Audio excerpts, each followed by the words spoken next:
memuji Tuhan.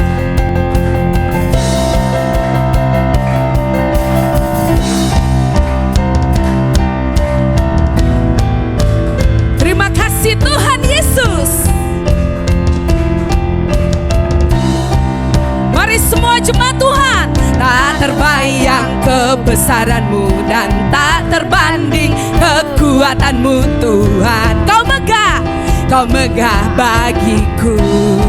Segenap jiwa kami Tuhan, segenap jiwa dan pengharapan telah ku serahkan untuk rencana-Mu Tuhan. Kau Raja atasku. Hanya Kau layak, hanya Kau yang layak ditinggikan. Mari semua jemaat Tuhan kita katakan, yo!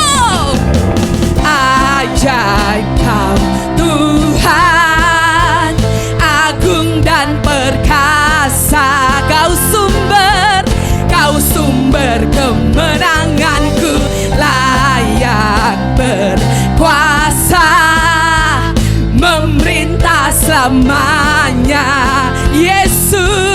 Yesus Kaulah Raja mulia. Dia Raja mulia kita, amin. Amin jemaat Tuhan. Tak terbayang kebesaran-Mu dan tak terbanding kekuatan-Mu Tuhan. Kau megah bagiku. Mari semua jemaat Tuhan, segenap jiwa dan pengharapan tak ku serahkan untuk rencana-Mu Tuhan. Kau Raja atasku. Hanya Kau layak, hanya Kau yang layak ditinggikan. Mari yo semuanya jump, yo. Ajaib Kau Tuhan, agung dan perkasa.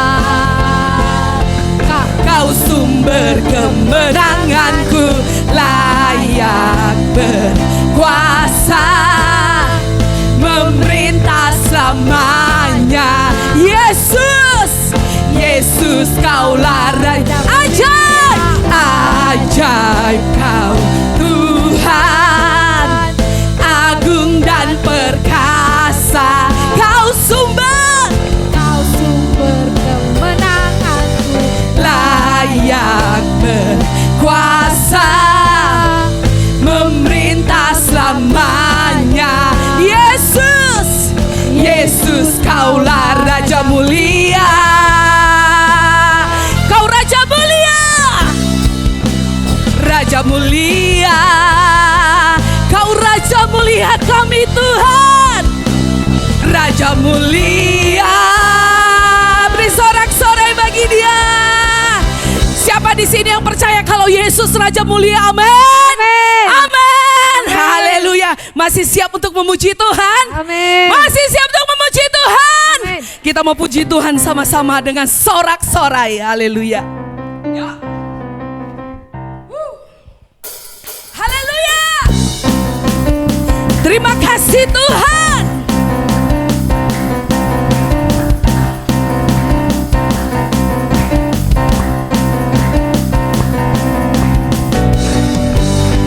Semua jemaat Tuhan, Kau gunung batuku dan Kau kota bentengku, tak akan ku takut.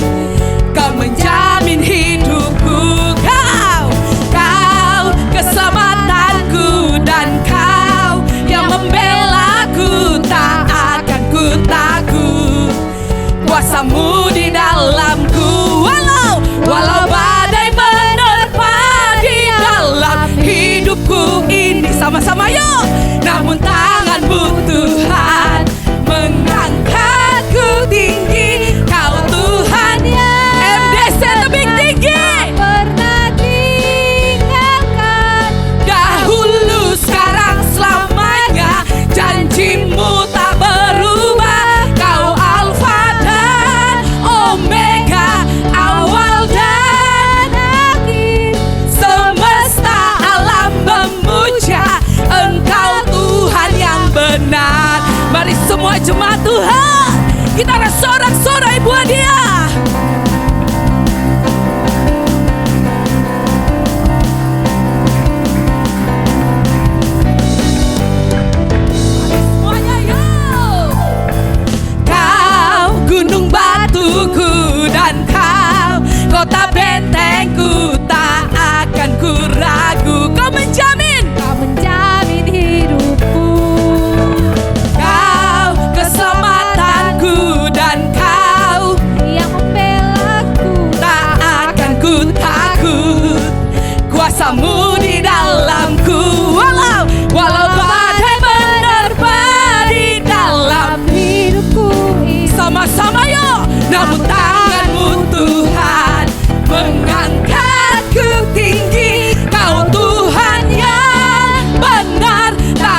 Makasih Tuhan Yesus, sukacita, amin. Amin. Saya sampai berkeringat karena memuji memuliakan Tuhan. Saya rasakan hadirat Tuhan luar biasa. Amin. Hadirat Tuhan pembawa damai. Amin Bapak Ibu. Amen. Kita mau lebih dalam lagi masuk ke dalam hadiratnya.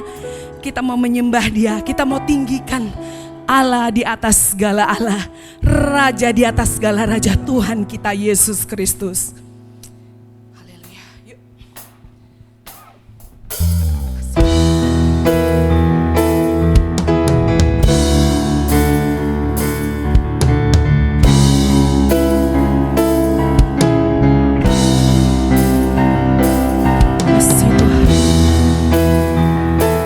Terima kasih Tuhan. Terima kasih Tuhan Yesus.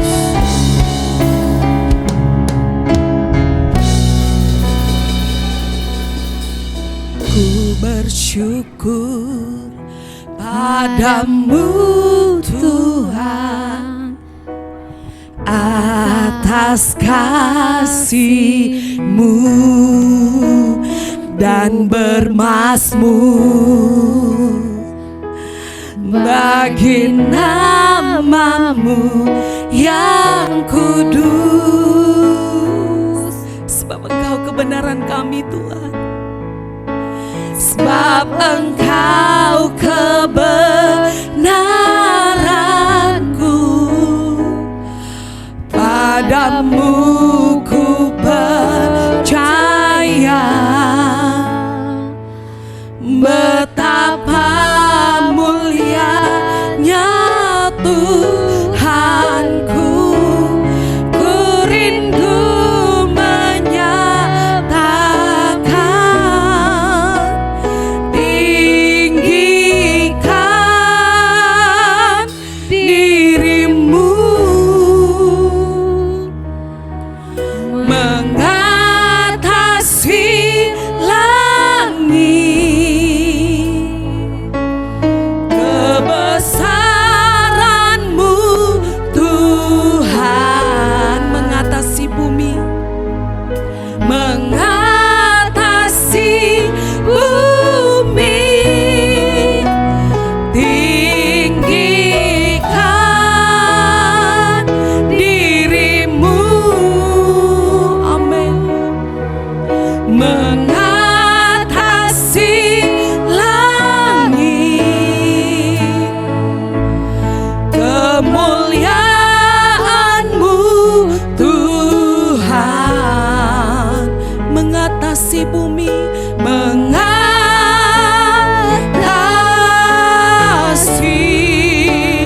bumi.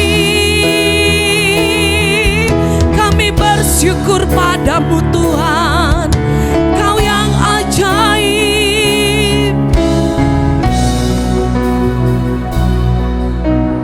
Ku bersyukur padamu Tuhan atas kasih-Mu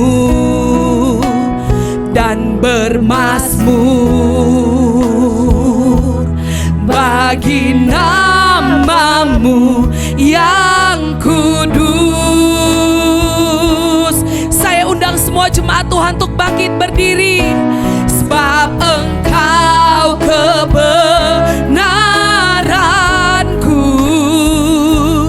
padamu ku percaya. Betapa mulianya Tuhanku, ku rindu menyatakan,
Kita katakan tinggikan dirimu, amin, mengatasi langit.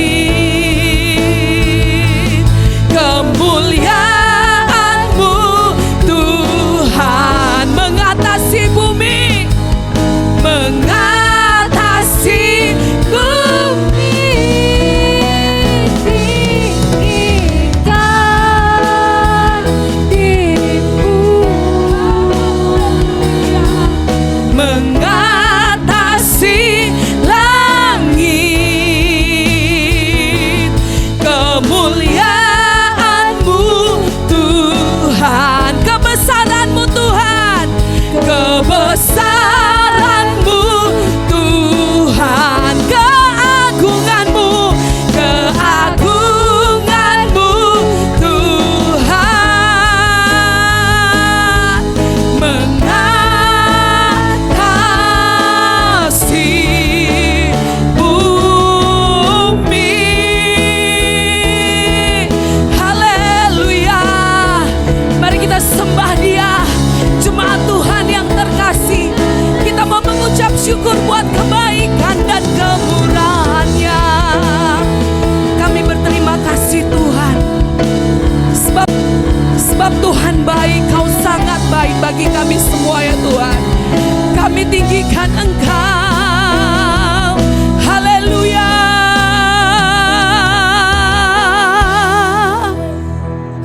Terima kasih Tuhan.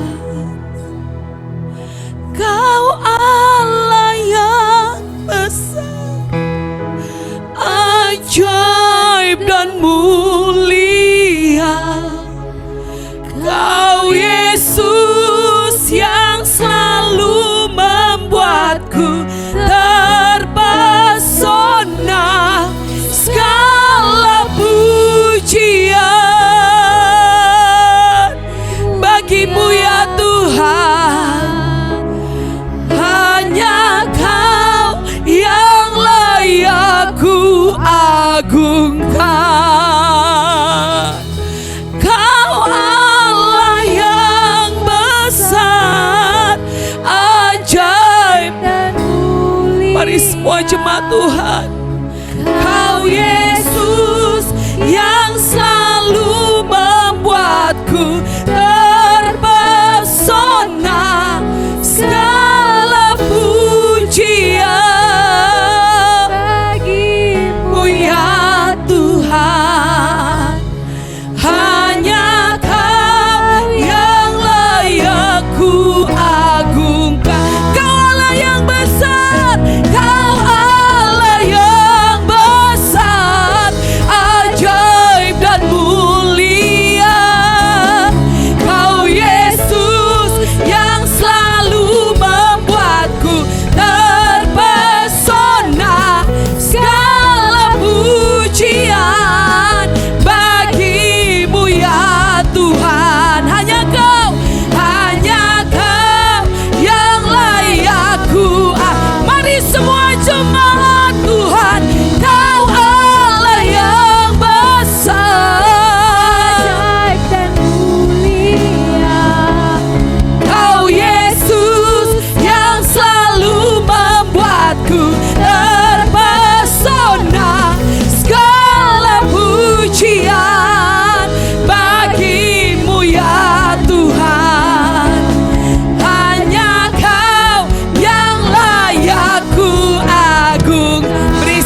Haleluya. Bapak Ibu Saudara-saudari, kita masuk di tema yang baru di bulan Juli ini adalah bagaimana temanya adalah become atau semakin akrab dengan Tuhan. Dan di minggu yang pertama kita belajar untuk semakin akrab dengan Tuhan itu adalah iman yang semakin mendalam. Katakan bersama dengan saya, iman yang semakin mendalam. Iman yang semakin mendalam. Haleluya. Bapak Ibu Saudara-saudari, ada perbedaan antara tahu dan kenal. Saya ulangi, ada perbedaan antara tahu dan kenal. Tahu hanyalah sebatas pengetahuan secara akaliah atau secara kognitif saja. Sedangkan kenal itu adalah berkaitan dengan relasi. Sebagai contoh, Bapak Ibu mungkin tahu Pak Presiden Prabowo, atau Bapak Ibu mungkin tahu Presiden Amerika Serikat sekarang Donald Trump. Dari mana saudara tahu? Saudara bisa membaca buku, melihat YouTube, melihat juga dari media-media sosial yang lain, atau dari mana saja saudara tahu dia istrinya siapa, anak-anaknya siapa. Tapi saudara belum tentu kenal dengan yang namanya Donald Trump. Kita hanya dapat disebut benar-benar mengenal Presiden Trump kalau kita pernah bertemu dengan dirinya, berkomunikasi secara langsung dengan dia, dan bergaul karib dengan yang bersangkutan. Nah, ini contoh yang paling sederhana, ini saya sering saksikan ini Bapak Ibu Saudara-saudari, antara tahu dan kenal. Ini saya ceritakan berdasarkan pengalaman. Saudara tentu dulu tahu, ya, dan mungkin orang Kota Tebing Tinggi ini juga banyak yang tahu, kalau pemimpin Pak Berarti Jordan saat itu adalah Pak Filipus. Saat itu Pak Filip, banyak orang tahu. Satu kali ada orang datang ke Pak Berarti Jordan, dia bilang, saya mau bertemu dengan Pak Filip, katanya. Ada urusan apa Pak? Iya, saya mau bertemu dengan Pak Filip sebagai pimpinan di pabrik ini, saya ada keperluan. Dia tahu Pak Filip itu adalah seorang pemimpin daripada Pak Berarti Jordan, tapi sayangnya dia tidak kenal. Kenapa? Karena Pak Filip yang dia tanya kebetulan ada di samping di situ, ada di depannya. Dia hanya tahu Pak Filip, tapi dia nggak mengenal kalau yang dicari tahu itu rupanya ada di depannya. Itu kisah nyata, saudara. Pak Filip cerita sama saya. Nah, yang bersangkutan tadi, dia tahu siapa Pak Filip, pemimpin Pak Berarti Jordan, tapi dia nggak kenal. Kenapa? Karena tidak pernah berrelasi, karena tidak pernah berhubungan dengan yang bersangkutan. Sehingga kalaupun dia ada di situ, dia masih bertanya, saya mau bertemu dengan Pak Filip ada, kata. Malah ada di sana. Jadi ada perbedaan antara tahu dan kenal. Kalau tahu itu hanya sekedar pengetahuan kognitif akaliah, tapi kalau kenal itu berkaitan dengan adanya suatu relasi atau hubungan. Kita bisa tahu, tapi belum tentu kenal. Kita bisa tahu karena ada dapat informasi, tapi belum tentu kenal karena tidak pernah berhubungan. Saudara tahu Pak Wali Kota? Tahu. Saudara kenal Pak Wali Kota? Karena saudara tidak pernah bertemu dengan beliau, tidak pernah berrelasi, tidak pernah berhubungan dengan beliau. Nah, Bapak Ibu saudara-saudari, tanpa relasi kita hanya sekedar tahu.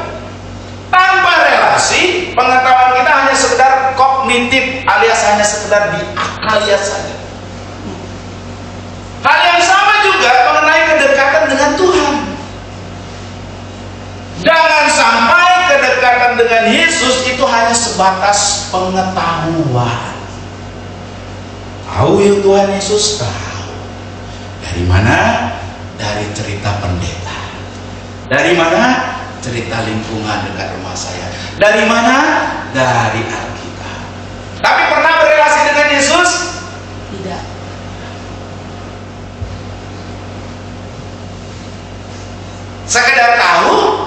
tapi tidak sungguh-sungguh sampai kepada pengenalan. Kalau sekedar tahu, saudara, dulu saya kan rumah saya waktu di kebun kelapa. Di kebun kelapa itu saya dulu depan rumah saya itu kan ada orang jualan tua. Tahu saudara bahasnya apa? Depan rumahnya pendeta kan? Mereka bahasa Alkitab, saudara.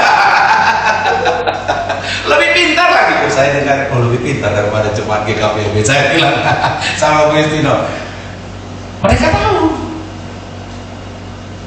Tapi apakah sampai kepada pengenalan? Belum tentu. Bapak Ibu saudara-saudari, tidak sedikit orang yang hanya sekedar tahu tentang Yesus. Karena dari Kristen, dengar dari orang tua, karena lingkungan, karena dari tetangga, karena dari gereja, karena dari Alkitab. Tapi belum tentu mengenal. Apakah kalau demikian itu nggak penting pengetahuan? Penting pengetahuan. Tapi pengetahuan itu saja tidaklah cukup. Kenapa? Karena pengetahuan kalau cuma tahu itu tidak akan membawa perubahan yang besar dalam kehidupan orang yang memiliki pengetahuan tersebut. Siapa di sini yang tahu kalau olahraga itu baik? Boleh angkat tangannya? Siapa yang rajin berolahraga? Sikit-sikit lah. Tahu nggak saudara? Tahu kalau berolahraga itu baik untuk kesehatan. Tapi saudara lakukan? Belum. Dan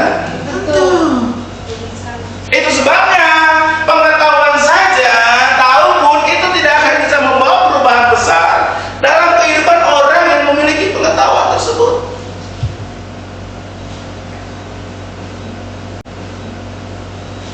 Tahu saja tidak dengan sendirinya membuat orang bertindak sesuai dengan yang dia ketahui ataupun mengalami perubahan dalam hidupnya.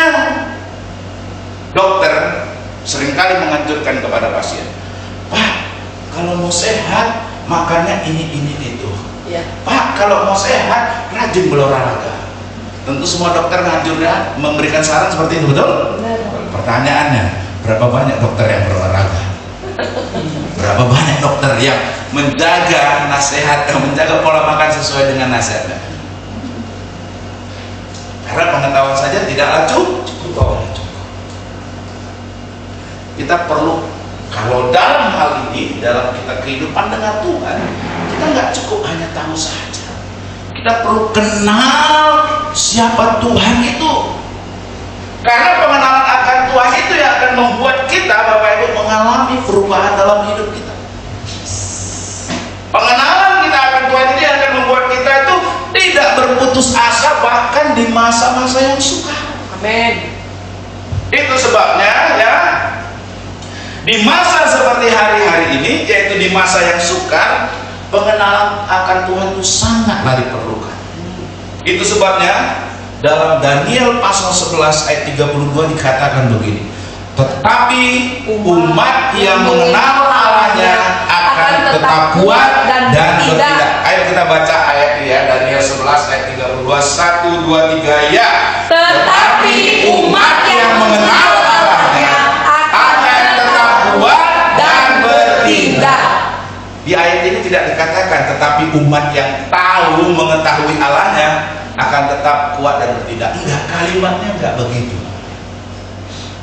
Kalimatnya bukan tetapi umat yang mengetahui Allahnya akan tetap kuat dan bertindak. Enggak gitu kalimatnya, Bapak Ibu. Tapi kalimatnya adalah tetapi umat yang apa?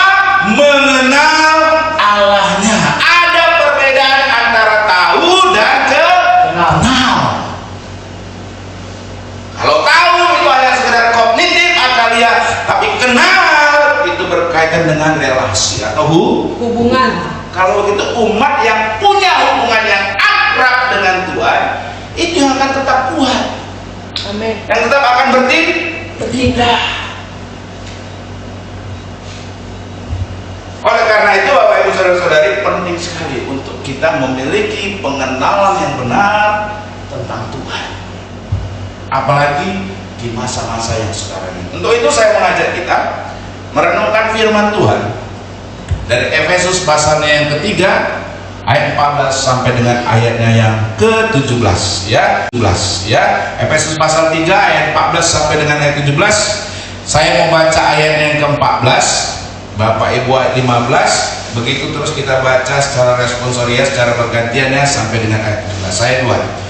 Itulah sebabnya aku sujud kepada Bapa. Ayat 15, Bapak Ibu saudara-saudari, 1 2 3. Yang darinya semua keluarga yang di dalam surga dan di atas bumi menerima namanya. Aku berdoa supaya Ia menurut kekayaan kemuliaannya menguatkan kamu dengan kuasa melalui rohnya di dalam batinmu. Ayat 17. Sehingga oleh imanmu Kristus tinggal dalam batinmu dan kamu berakar serta berdasar di dalam kasih. Amin. Terima kasih. Mari kita bersatu dalam doa. Terima kasih Tuhan. Kami baru saja membaca firman. Pimpin dan tuntun kami Tuhan untuk lebih lagi mengenal firman. Amin. Supaya kebenaran firman hidup kami semakin mengenal Engkau Tuhan. Semakin memiliki relasi yang akrab dengan Tuhan. Sehingga kami akan tetap kuat bahkan di masa-masa yang sukar sekalipun. Dalam nama Yesus kami berdoa. Amin. Amin. Bapak Ibu saudara-saudari, ayat-ayat bagian firman Tuhan yang baru saja kita baca ini ditulis oleh Rasul Paulus kepada jemaat di Efesus, yang saat itu waktu Rasul Paulus menulis surat ini dia sedang berada di penjara kota Roma. Jemaat Efesus ini dia begitu mengasihi jemaat ini karena dalam pelayanannya Paulus banyak sekali melakukan ataupun juga mengalami hal-hal yang sukar demi melayani jemaat di Efesus.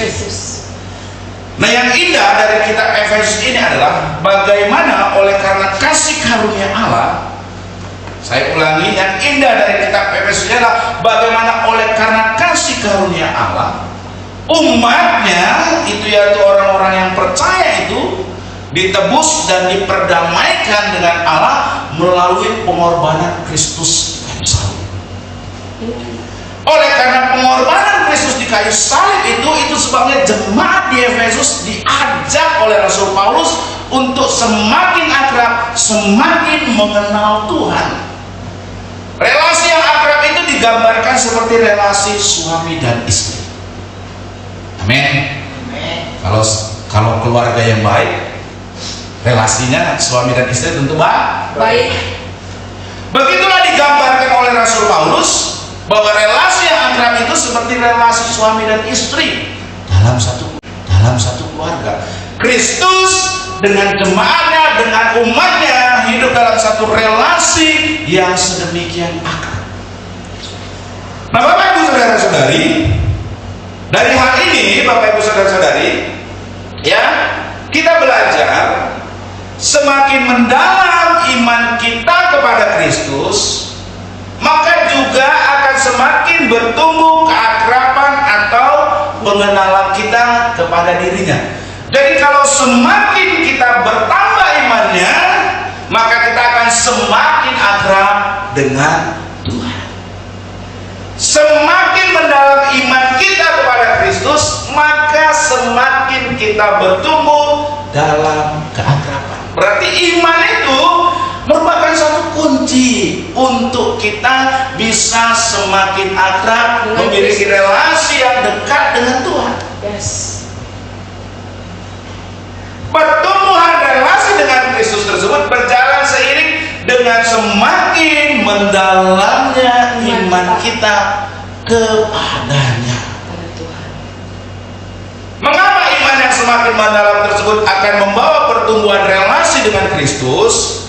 Dengan menelaah Efesus 3 ayat 14 sampai 17 tadi, kita dapat melihat 3 pelajaran mengenai iman kaitannya dengan menumbuhkan relasi yang semakin akrab dengan Kristus. Yang pertama, Bapak Ibu saudara-saudari, iman itu akan membuatkan relasi yang semakin akrab dengan Kristus karena iman itu adalah anugerah dari Allah. Katakan bersama dengan saya, iman adalah karena anugerah dari Allah. Amin.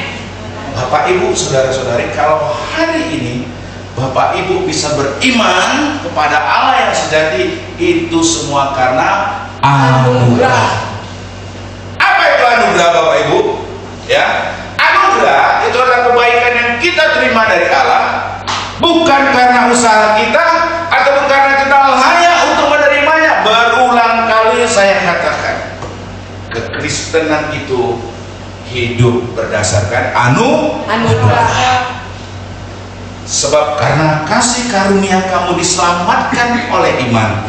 Itu bukan hasil usahamu, tetapi pemberian Allah. Yes, amin. Hari ini kalau kita beriman kepada Tuhan, itu semata-mata bukan karena kebaikan kita, bukan karena kehebatan kita, bukan karena kamu layak, bukan karena kamu hebat, bukan karena kamu pantas, tapi semata-mata karena apa? Anugerah.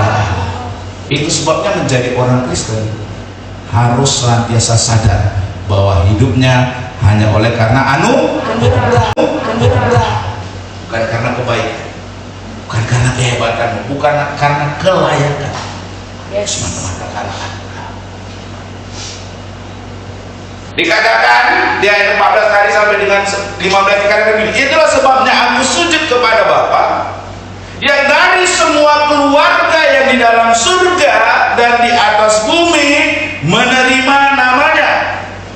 Sama seperti dalam sebuah keluarga, Bapak Ibu saudara-saudara, keberadaan anak, seorang anak dalam sebuah keluarga terjadi bukan karena sang anak itu yang memilihnya, tetapi semata-mata karena dari pemberian Allah. Anak itu anugerah dari Tuhan. Amin. Gak bisa anak itu memilih, Tuhan, aku mau lahir di keluarga Trump, atau aku mau lahir di keluarga Jokowi, atau aku mau lahir dari keluarga si ayam kaya, gak mau lahir dari keluarga yang gak berada ataupun keluarga yang tidak berada. No. Tetapi anak itu lahir oleh karena apa? Anugerah Tuhan.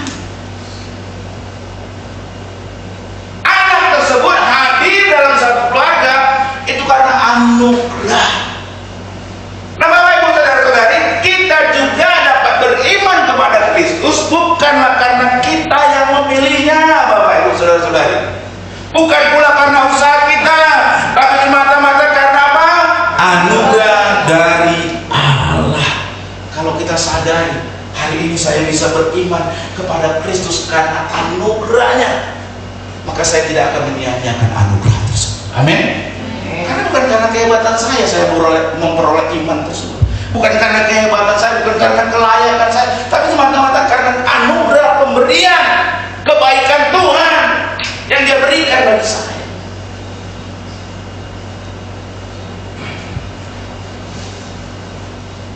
Dan yang kedua, iman tersebut akan membuahkan relasi yang semakin akrab dengan Kristus, karena iman kalau tadi adalah anugerah, iman juga adalah karya dari Roh Kudus.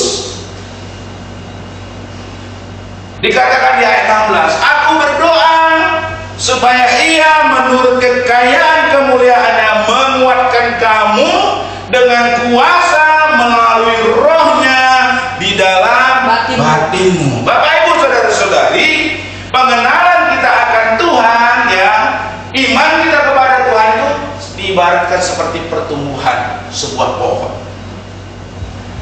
Sebagaimana pertumbuhan pohon bukanlah karena upaya seseorang petani, demikian pula pertumbuhan iman tidaklah terjadi karena usaha manusia semata, tapi karena Allah yang bekerja melalui Roh-Nya. Ini yang harus senantiasa diingat, Bapak Ibu saudara-saudara. Kalau saudara ingin mau semakin bertumbuh di dalam iman, dalam pengenalan yang benar akan Tuhan, itu tidak semata-mata karena usaha manusia saja. Saya ulangi, tidaklah semata-mata karena usaha manusia saja. Mengapa? Ya, kita karena yang dapat kita lakukan hanyalah ikut memelihara lingkungan tempat benih itu ditanam. Sama seperti petani yang menabur benih. Kalau benih itu bersemi sehingga bertumbuh menjadi sebatang pohon, proses tersebut bukanlah karena upaya dirinya semata. Siapa di sini yang punya keyakinan kalau jagung itu bertumbuh karena usaha petani? Boleh angkat tangan? Ada yang punya keyakinan seperti itu? Kalau ada yang punya keyakinan seperti itu, kenapa banyak gagal panen? Kalau karena dia, maka tumbuh jagung tersebut atau padi tersebut, kenapa banyak gagal panen? No, amin. Itu sebabnya pertumbuhan iman itu Tuhan kaitkan seperti dengan tumbuhan, sebagaimana yang diilustrasikan dalam Markus 4 ayat 26 sampai 29. Perumpamaan tentang benih yang bertumbuh. Dikatakan di sana ya, orang menanam benih lalu tertidur, malam harinya bangun pagi dilihat benihnya sudah tumbuh. Dan bagaimana terjadinya tidak diketahui oleh orang tersebut. Bapak Ibu Saudara-saudari, seorang yang petani yang menabur benih tidak akan dapat mempercepat pertumbuhan dari benih tadi dengan menarik tunasnya yang telah bersemi. Habis ditanam, dengan upayanya supaya cepat tumbuh, ku tarik katanya. Enggak, saudara. Betul? Tapi yang dapat dilakukan seorang petani apalah, saudara? Menyiram lahan tempat benih itu ditanam. Kemudian apa? Menyiangi supaya rumput liar tidak menghalangi pertumbuhan dari benih tersebut. Itulah juga kalau kita mau semakin bertumbuh dalam iman, bertumbuh dalam pengenalan akan Tuhan, ada bagian kita. Ya. Tapi ada bagian daripada Roh Kudus. Yes. Yang merupakan bagian kita adalah menyiram lahan tempat benih itu, menyiangi rumput liar supaya tidak menghalangi pertumbuhan dari benih tersebut. Tanggung jawab kita adalah menjaga agar hati kita tidak ditumbuhi oleh kekhawatiran dan keinginan yang bertentangan dengan kehendak Allah. Ini yang menjadi bagian kita. Ya. Tapi bagian yang lain itu adalah karya Roh Kudus. Haleluya, amin. Amin. Oleh sebabnya kita perlu bersandar pada anugerah Allah. Kita perlu bergantung pada karya Roh Kudus sambil melakukan apa yang menjadi bagian. Apa itu? Ya ini yang sering kali kenapa iman itu mati. Ingat nggak Tuhan Yesus umpamakan tentang perumpamaan tentang penabur? Iya. Ada jatuh di empat tanah, kan saudara? Batu. Ya kan? Ya. Nah, yang sering kali ini, bukan saya hakimi saudara, tapi sering kali benih itu jatuh di tanah yang bersemak duri. Ya. Orang Kristen itu umumnya firman itu jatuh di tanah yang bersemak duri. Apa itu jatuh di tanah yang bersemak duri? Jatuh di tanah semak yang berduri, tumbuh nggak? Tumbuh pasti. Tapi Tumbuh. Tapi lama-lama dia terhimpit oleh apa? Kekhawatiran. Nah, duri-duri tadi itu diumpamakan apa? Kekhawatiran, kecemasan akan dunia ini, ya kan? Akhirnya apa? Benih tadi akhirnya apa? mati.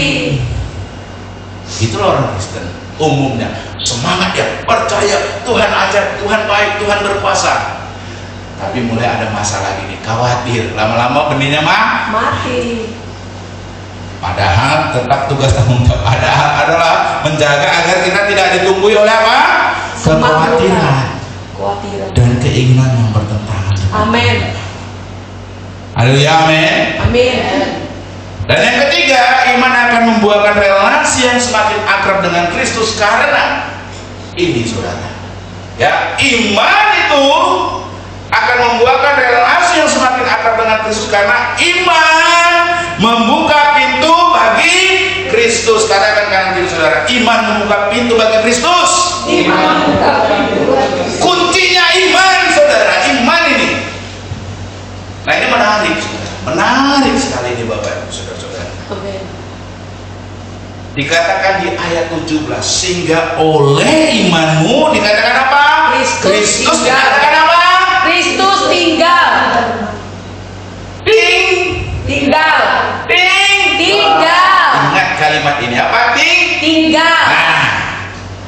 Ini saudara, tinggal itu bukan sekedar singgah atau berkunjung sebentar. Amin. Amin. Yesus suruh apa? Tinggal. Sehingga oleh imanmu Kristus tinggal dalam hatimu. Ingat, tinggal bukan sekedar singgah atau berkunjung sebentar. Dengan kata lain, Kristus bukan sekedar bertamu dalam hidup kita, lalu sesudah itu pergi dan meninggalkan kita, tapi ia datang dan menetap dalam hidup kita. Pertanyaan saya, Kristus tinggal nggak di dalam hati? Amin, tinggal. Atau Kristus itu hanya sekedar bertamu? Ke kos. Ada perbedaannya, saudara.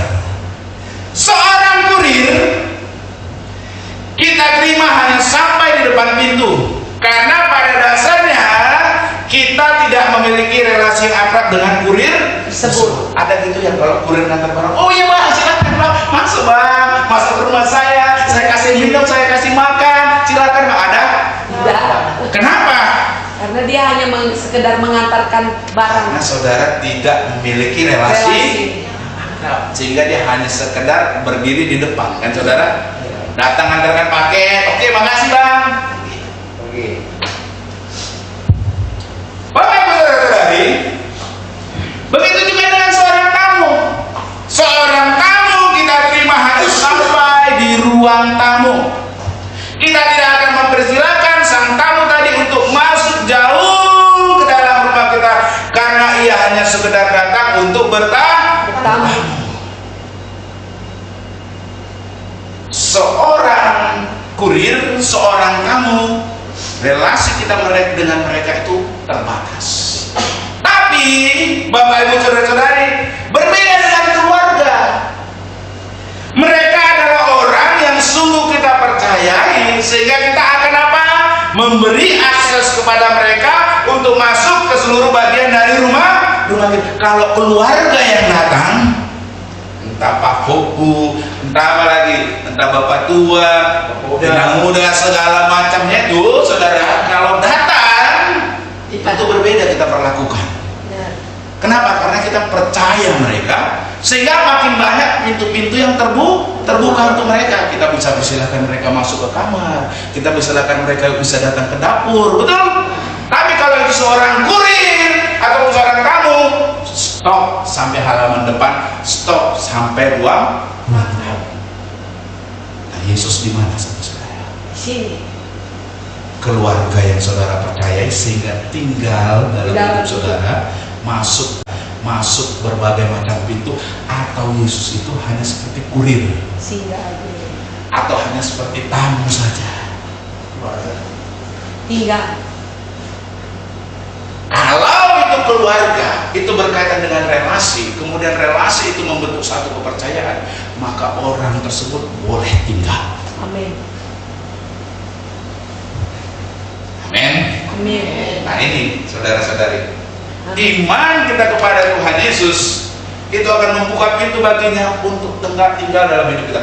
Semakin kita percaya kepada Tuhan Yesus seperti keluarga tadi yang dipercayai, karena memiliki relasi yang akrab, dia bebas masuk pintu manapun. Demikian juga dengan Tuhan Yesus. Kalau Tuhan Yesus kita percaya, kita memiliki relasi yang akrab dengan dirinya, Tuhan Yesus masuk tinggal dalam hidup kita. Nah ini saudara, siapa di sini yang suka kayak gini? Kita menerima Kristus bukan hanya sekedar sebagai kurir yang mengantarkan berkat. Haleluya.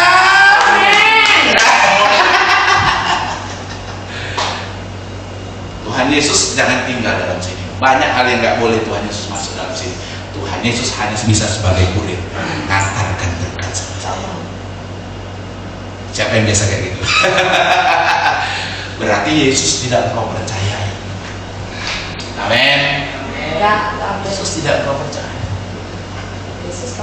Bukan pula sekedar harusnya sebagai tamu yang datang basa-basi lalu pergi meninggalkan kita, tapi sebagai Tuhan yang berhak atas seluruh hidup kita. Amin. Semakin engkau mempercayai seseorang tersebut, karena engkau memiliki, kenapa kepercayaanmu itu begitu begitu dahsyat, begitu hebat? Karena engkau memiliki relasi dengan orang tersebut. Orang tersebut akan boleh datang ke rumahmu, tinggal di rumahmu, masuk berbagai macam pintu di rumahmu. Amin. Kenapa? Karena kau percaya sama dia. Kenapa engkau percaya? Karena engkau memiliki relasi dengan dia. Amin. Nah, seringkali Kristus itu kita tidak percaya. Kita tidak memiliki relasi dengan dia. Itu sebabnya Kristus itu tidak tinggal dalam hidup kita. Tapi Kristus itu hanya kita anggap sebagai kurir yang hanya khusus mengantarkan apa? Berkah. Itu sebabnya kalau dapat berkat, status media sosial langsung mantap. Puji Tuhan, terima kasih Tuhan Yesus. Kan gitu kan? Tuhan Yesus banyak kali berkatnya. Kau baik, baik. Dahsyatlah kalimat-kalimatnya itu. Tapi begitu mengalami yang namanya kesukaran atau mengalami satu tantangan ataupun pencobaan dan lain sebagainya, timbul tenggelam di kota Medan.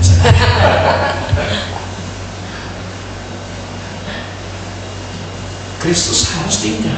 Amin. Kenapa dia tinggal? Karena engkau percaya ini. Ya. Kenapa engkau percaya dia? Karena kau memiliki relasi yang akrab dengan dia. Beda antara kurir, tamu, dan keluarga. Kenapa engkau percaya keluarga? Karena kau memiliki relasi dengan keluarga. Amin. Karena engkau percaya kau memiliki relasi, maka keluarga itu boleh tinggal di rumah. Amin. Boleh masuk membuka pintu-pintu di rumah. Ibu-ibu ini kan, ibu-ibu ini perhatikan. Kalau orang itu nggak dikenal, begitu mau masuk dapurnya, jangan. Ya kan? Betul kan? Jangan. Oh, udah sini nggak? Sini, nggak usah sini aja. Tapi kalau itu orang yang dipercayai, karena memiliki relasi yang akrab, mau masuk ke dapurnya, mau dilihat kuali belanga berantakan, mau lihat piringnya berantakan, dia akan biasa saja. karena adanya relasi, karena adanya kepercayaan. Demikian juga dengan Yesus. Kalau kita tidak memiliki relasi sehingga menimbulkan satu kepercayaan yang besar, yang penuh dalam dia, maka Kristus tidak akan pernah tinggal dalam hidup kita. Tapi dia hanya sekedar datang, singgah. Bertamunya kapan? Hari Minggu. Bertamunya kapan? Kesan. Bertamunya kapan? Tuhan. Habis itu Tuhan pulang ya. Jangan tinggal di sini lagi Tuhan. Pergilah Tuhan. Halo. Kasihan kali Tuhan. Ada amin. Ya.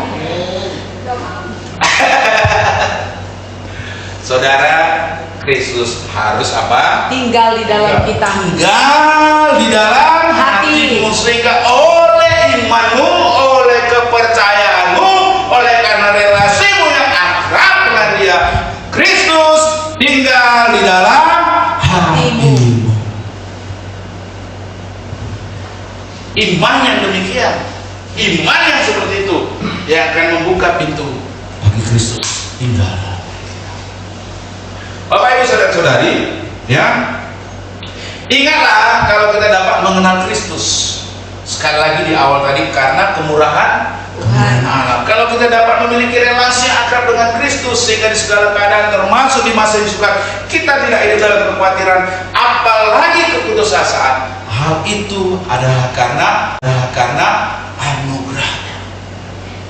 Bapak Ibu saudara-saudari, apa yang kalau begitu yang perlu kita lakukan supaya atmosfer agar iman itu dapat bertumbuh dengan sehat? Yang pertama, saudara, mengawali setiap hari dan menutup hari yang kita lalui di dalam penyerahan diri kepada Allah melalui doa.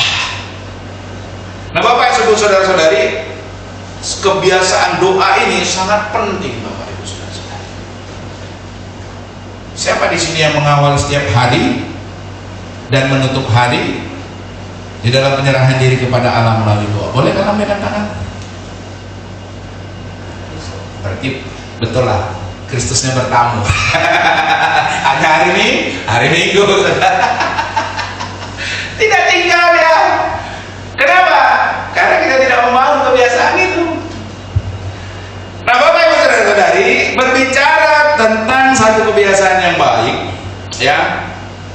menarik ini. Ya. Satu kali seorang yang bernama William H. McRaven ya. Pada tahun 2014 dia memberikan pidato pada suatu wisuda di University of Texas di kota Austin ya. Dia menyampaikan pesan utamanya begini. If you want to change the world, start off by making your bed. Apa dia bilang ini? Jika kamu ingin mengubah dunia, mulailah dengan merapikan tempat tidurmu. Berarti merapikan tempat tidur mengubah dunia? Enggak, bukan itu maksudnya. Bukan itu maksudnya. Yang dimaksudkan oleh dia adalah apa? Kebiasaan kecil yang dilakukan dengan disiplin membentuk karaktermu. Saya ulangi, kebiasaan kecil yang dilakukan dengan disiplin itu membentuk karaktermu.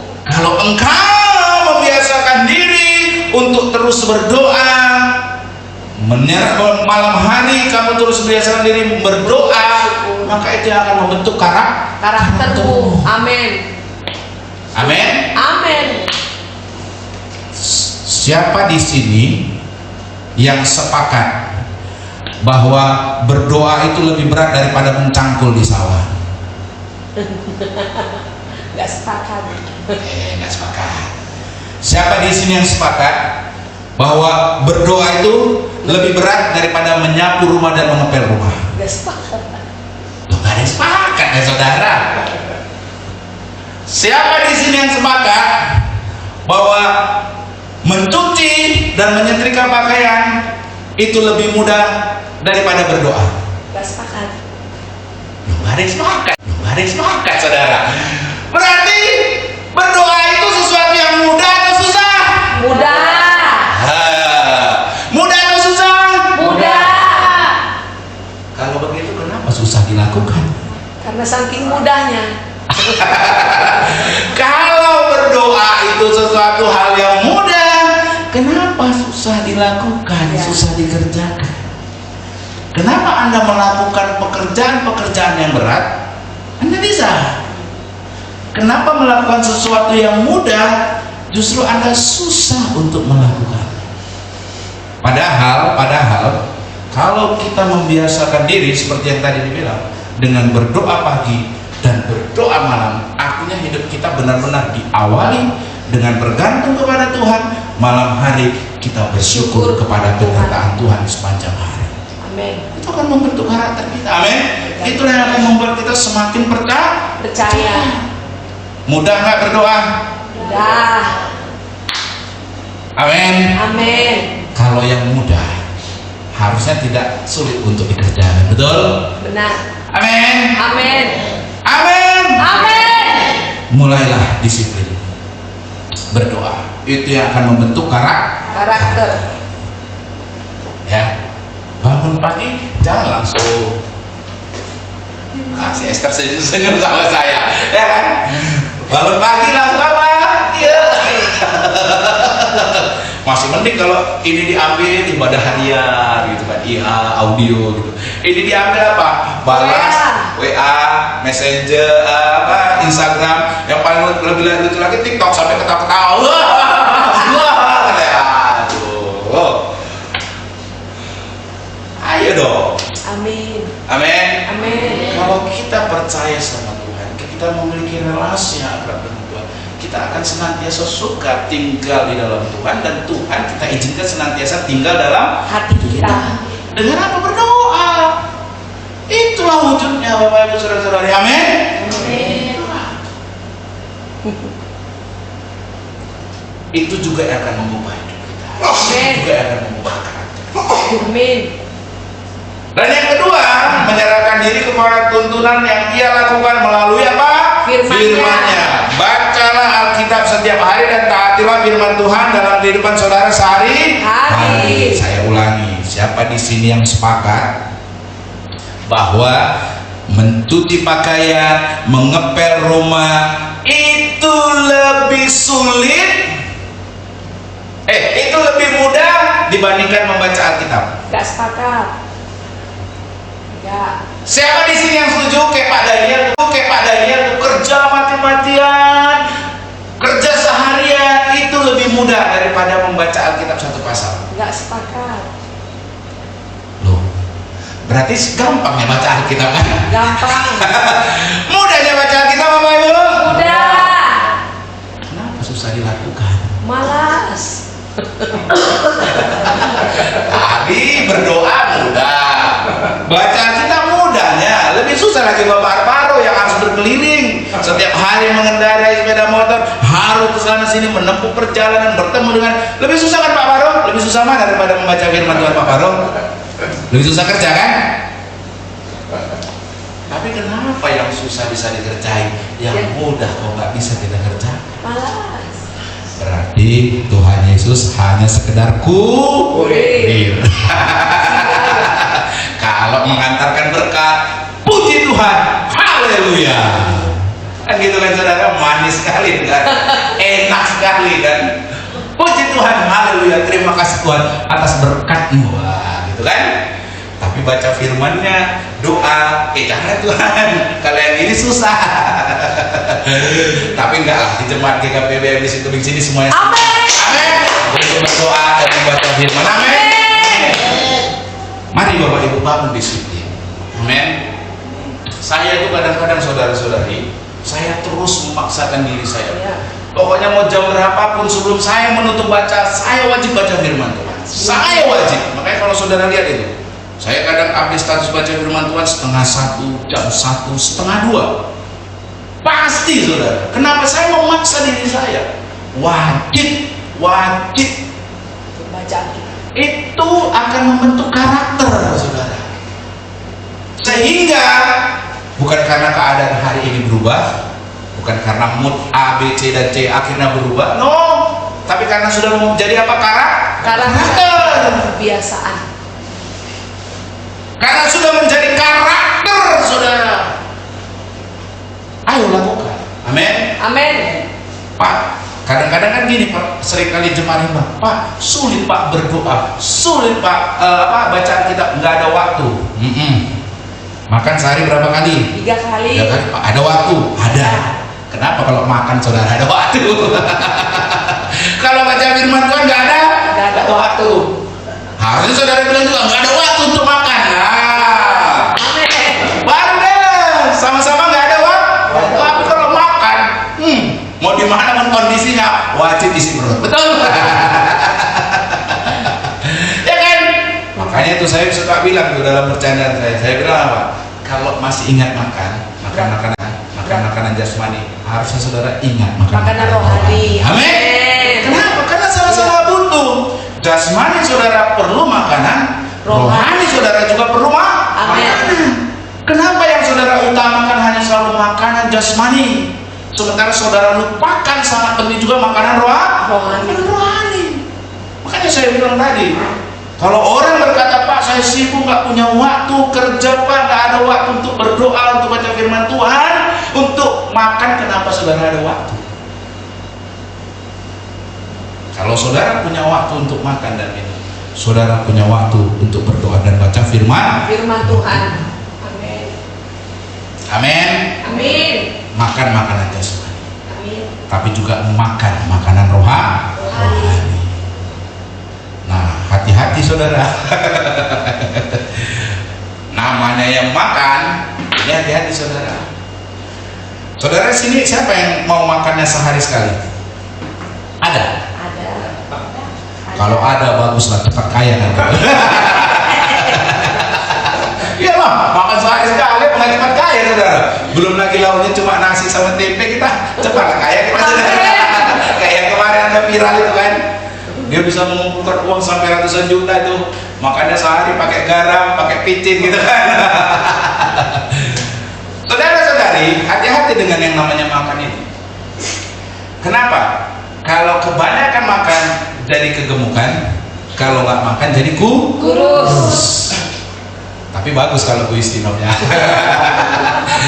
Nah saudara, ya seringkali orang memikirkan hanya perlu makan makanan jasmani, sehingga tubuhnya secara jasmani menggemuk, tapi rohaninya di dalam mengering. Sehingga nampaknya badannya besar, Tapi rohaninya. tapi nyalinya kecil. Yes. Nampaknya badannya besar, tapi daya juangnya Kecil. Nampaknya badannya besar, tapi semangat hidupnya. No. Kecil. Kenapa? Karena yang sudah dikasih makan hanya Jasmani. rohani tidak pernah diberi makan, kering, sehingga nampaknya badannya besar, tapi menghadapi kesukaran sedikit gantung diri, menyerah, berputus asa. Amin. Makanya nggak banyak juga kan yang nampaknya kurus tapi punya daya juangnya, semangatnya Kuat. apalagi selalu bergantung berserah sama Tuhan. Oh, ini saya mau sedikit cerita ya, sedikit aja penutup nih. Mama saya itu kurus dulu orangnya, saudara. Anaknya berapa? 5. Bapak saya, tahu lah orang Batak, ya kan? Permitu. Gitulah. Ya kan? Jelaskan sama Gusti dong. Jadi, ya kalau dia di sana terus ya nggak ada uangnya, nggak ada kerjanya. Mama saya lah yang pontang-panting biayai 5 orang anak kerja dia supaya anaknya bisa makan dan sekolah. Nah, apa yang selalu menjadi dasar daripada orang tua saya, kenapa dia badannya kurus tapi semangat hidupnya, daya juangnya tinggi, yaitu Yesus. Bangun pagi sekali dia harus mendorong gerobak berjualan, ya, menempuh jarak kilometeran, mungkin ada sekitar 3 km pergi, pulang mungkin sekitar 3 km juga. Sampai rumah dia harus mencuci pakaian, memasak lagi untuk anak-anaknya. Bayangkan 5 orang loh anaknya kami waktu itu kecil-kecil, bukan 1. Kalau 1 mungkin masih enak, 5.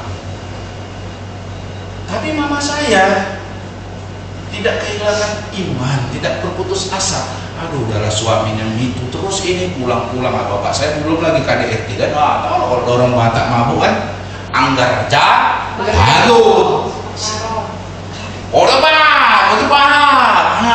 jas pencaksilat lah, keluar dari semua kan. Saya juga pencaksilat, mama saya pencaksilat.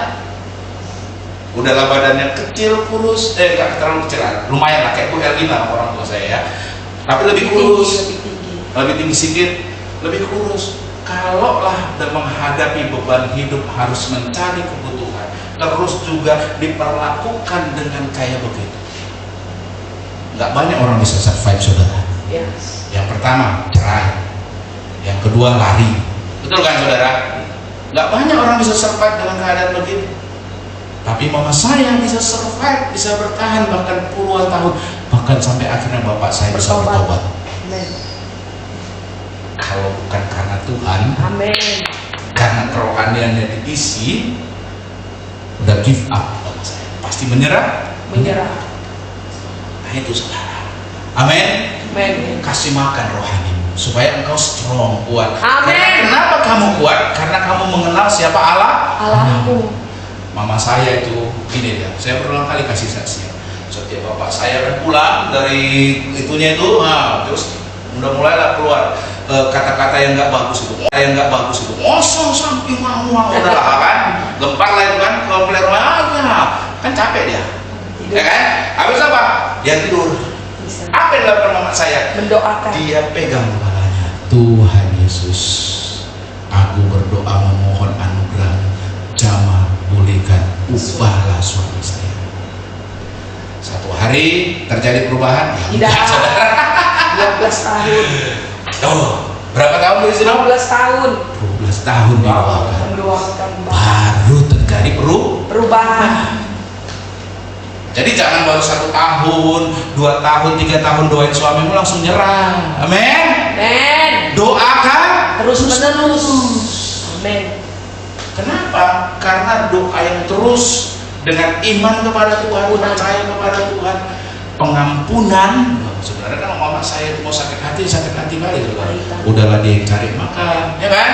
Udahlah dia yang kerja luar biasa, bapak saya tahunya cuma jurus kungfu kan saudara, ngabisin uang, ngabisin minum, tapi mama saya itu nggak putus asa, dia doakan terus. Amin. Dan kemudian bapak saya akhirnya bertobat, bahkan bapak saya lebih pendeta daripada saya. Jemaat di sini kan terkenal kan bapak saya lebih pendeta daripada saya. Oh, kalau memberitakan firman lebih bersemangat daripada saya.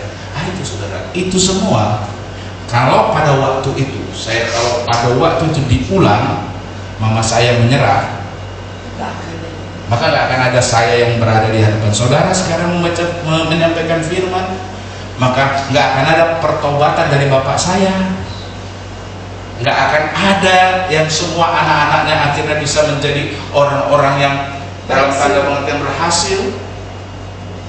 Ya puji Tuhan loh. Secara kehidupan jasmani rohani kami semua sekeluarga cukup. Bahkan dapat dikategorikan kami semua anak-anaknya orang tua bapak mama kami ini, anaknya mama kami ini orang yang percaya sama Tuhan. Amin.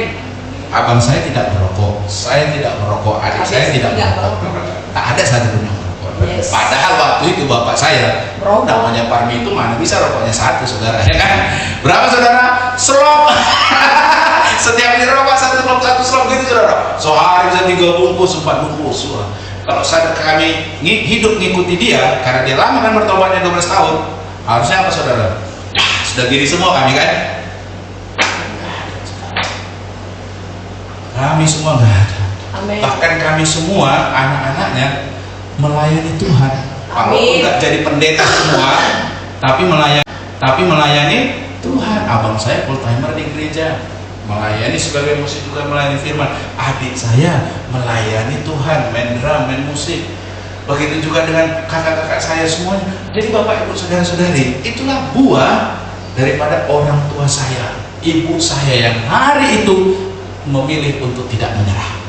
Amen. Kalau seandainya hari itu dia memilih untuk menyerah, meninggalkan kami ataupun pisah dari orang tua kami, bapak kami saat itu karena keadaan, maka nggak akan ada keadaan-keadaan kami hari-hari ini. Amin. Amin. Yes. Jadi saudara perlu kenal siapa Tuhan saudara. Amin. Itu yang akan memberikan saudara kekuatan. Amin. Itu akan memberikan saudara pengharapan. Amin. Amin. Umat yang mengenal Allahnya akan tetap kuat dan bertindak. Katakan apa? Umat yang mengenal Allahnya akan kuat dan bertindak. Kuat, saudara, kuat dan tetap akan bertindak. Mari kita tundukkan kepala, kita bersatu dalam doa. Terima kasih Tuhan, kami bersyukur buat firman yang hari ini kami baca. Kami mau semakin bertumbuh mengenal Tuhan. Relasi kami mau semakin akrab. Itulah gambaran daripada iman yang percaya kepada Tuhan. Sehingga ketika kami mengenal siapa Allah kami, ada kekuatan yang daripada Tuhan menyertai hidup kami. Sehingga kami tetap akan bertindak. Kami tidak akan mudah menyerah, tidak akan putus asa dalam keadaan apapun. Kami mau semakin bertumbuh karena iman kami adalah anugerah, iman kami ada juga karena karya Roh Kudus, dan iman itu yang akan membuka Kristus tetap tinggal dalam hidup kami, menguasai kehidupan kami, memerintah atas hidup kami, sehingga kami akan terus tetap punya gairah, punya semangat, punya pengharapan dalam Tuhan. Terima kasih Tuhan, terima kasih buat kebenaran firman yang sudah kami dengar. Terpujilah nama dalam nama Yesus kami berdoa. Amin. Bapak Ibu, kita